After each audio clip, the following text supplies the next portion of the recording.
Hello, this is Cyrus Kelly at Relcom. We've been doing some testing on Ethernet-APL products that we've been developing and had some interesting results, so I wanted to share them. Well, we have a product, the A111, which is primarily used to connect a laptop to an Ethernet-APL device, but it can also be used as a repeater. And we ran some tests and got interesting results with the cabling we were using. We actually have 270 meters of lamp cord, and we decided to try running the APL over that.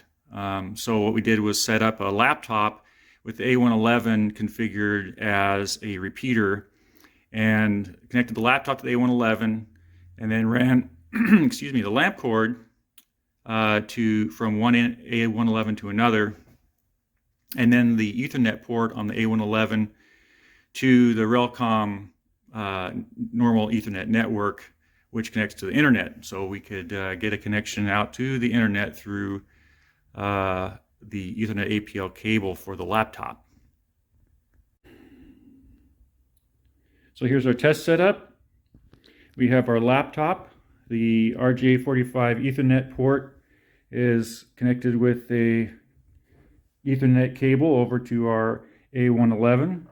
The A111 has power to it and an APL port that we have connected to this zip cord, what amounts to lamp cable, and runs over to this patch panel. The patch panel has a number of cables connected to it, different types, as you can see, allowing us to test over a lot of different types of cable. In this case, we're just using the lamp cord. Right here are the two cables we're using.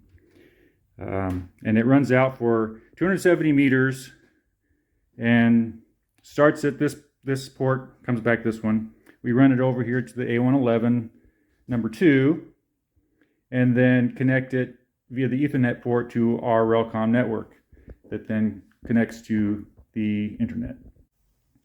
So the test we ran was just a standard internet speed test that you get when you Google speed test. And we found that the results were pretty good, all things considered. We get over 9 megabits per second upload and download speed through 270 meters of lamp cord. The Ethernet-APL standard says that you can use 200 meters for your spurs, up to 200 meters. So that would indicate that if you are looking to reuse existing cable in your plant, there's a good possibility that it might be usable for the spurs.